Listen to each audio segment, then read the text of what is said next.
Hey guys, Stampede VXL here, and this is my review of the Team Associated T4.1 Brushless Edition. And first off, I want to say that this has been a very good car for me, and it does have a ton of pros, and it also does have quite a few cons. So this is going to be a pretty long video, so I think we should just get into it right now. First up, I want to say that I was not using the stock rear tires. I was using these for the conditions I was running in. The front tires seemed okay. A lot of the threads came loose, like this one right here. You can just like rip them off, and that's after running off on street. And I don't know if that's how most of these types of tires are, or if it's just for this, but yeah, you can just like find loose threads just coming off from the tires. But yeah, I'm gonna start with the cons, so then by the time I finish this review, you will have a good impression of it. First con is that it is not too fast. You can probably say it's like the brushed version, only it's really reliable. And what I mean by that is it probably has a brushed speed, maybe a little bit faster, I don't know, but it's a lot more reliable, obviously, because it's brushless. But I remember when I had my brushed Stampede, I don't think this was any much faster on 6 cells, but yeah. So it's not too fast. I probably will be upgrading the motor, and also taking the hood off here. And also, don't mind the noise, it's my charger. And then also, it has the electronics on this car. They're not really the finest.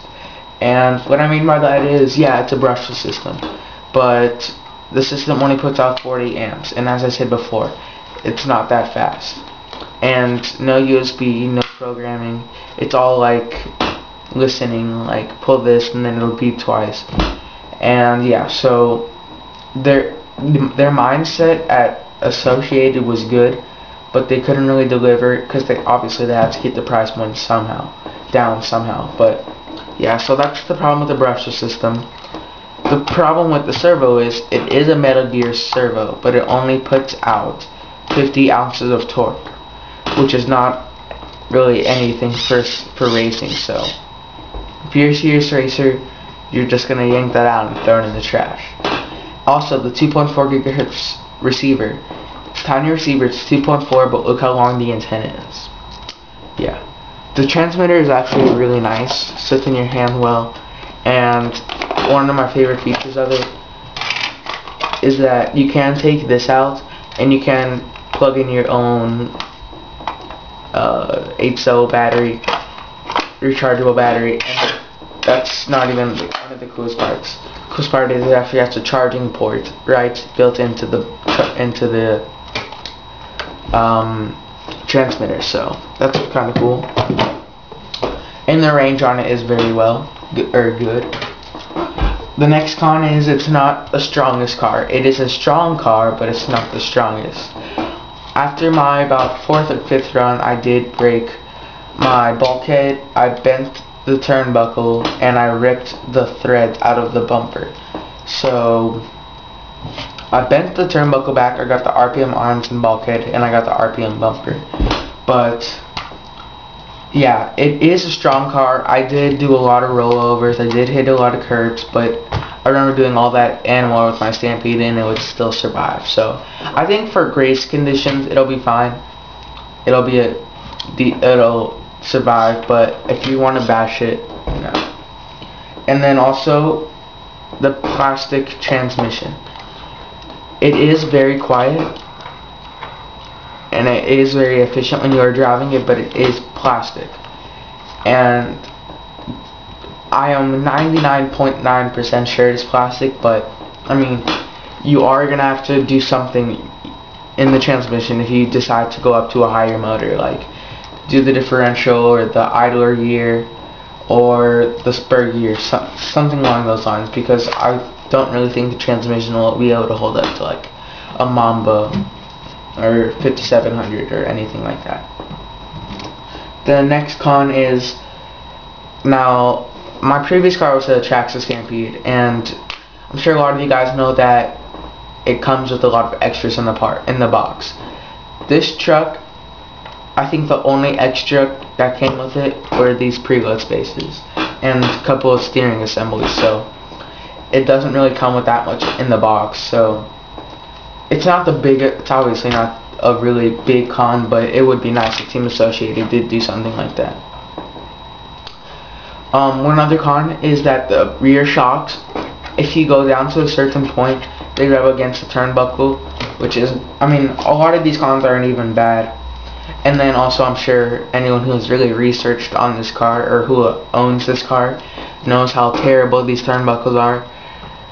When I looked at them, I thought they would be fine, but no, they really do bend really easily, and that would be a really good upgrade to do. If you don't want to go Lunsford and spend like $50 on turnbuckles, GPM does sell a assembled titanium tie rod and turnbuckle set, all including the ball studs and the little plastic, I forgot what they call it, rod ends, for $27. So that's a really good deal for titanium and assembled, so check that out.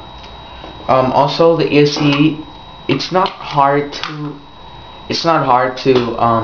program, but it was a little bit confusing. Basically, what you have to do is, it comes with this little manual, and it comes with this list, and then that's for throttle calibration, and then on step 6 you have to stop, and then it'll go back to all this, and then it'll start going through the beeps like ding, ding, ding, ding, ding, and then like whichever one you want, that's a code for which one, and then you press the throttle, and then it'll go on to the next one. So it was confusing, but after I read it for like 20 minutes, I finally understood it. Also, the aftermarket is pretty expensive for this car. These RPM arms costed me $20, and I mean, that's kind of outrageous because RPM decided to not really do that much work, and they just used the ones that fitted on the GT2 truck. They didn't want to like really revise it, so you have to use the GT2 hinge pins, so you have to buy that, and the arms themselves are like $16 with the bulkhead. So yeah, the arms were just $20 by themselves, and this bumper was about $10. So, and then if you want to go to the rear Aeons, they're gonna be $10, which is standard. That's not bad. But then once you get to the turnbuckles, those get $30 to anywhere probably to $65. And then all this aluminum, I know Team Associated sells their rear hub carriers for $30. And I mean, yeah, the aftermarket is just really expensive, and it's kind of frustrating because while this is a race car, and you really want to keep the weight down, but I mean, it just doesn't. You can't put that much aluminum on it because it'll add weight. So RPM are probably going to be the first upgrade I recommend for this car. And I mean, just looking at this car, it's a difficult car if you want to try and make it a basher's car, like maybe 70% bashing and 30% racing, because you want it to handle that well, and you don't want it to be heavy because this car is a really light car. But like, if this was not a racer's car, I would put aluminum shock towers, aluminum casters, and it would be nice if RPM sold the bearing carriers and the steering knuckles, because you don't ever want metal to metal because that'll bend. So yeah, aftermarket is expensive. And let me see where I am on the time. Okay, so this is gonna be probably a 3-part video then. Yeah, so I will get into the cons the next video, and I will see you guys later.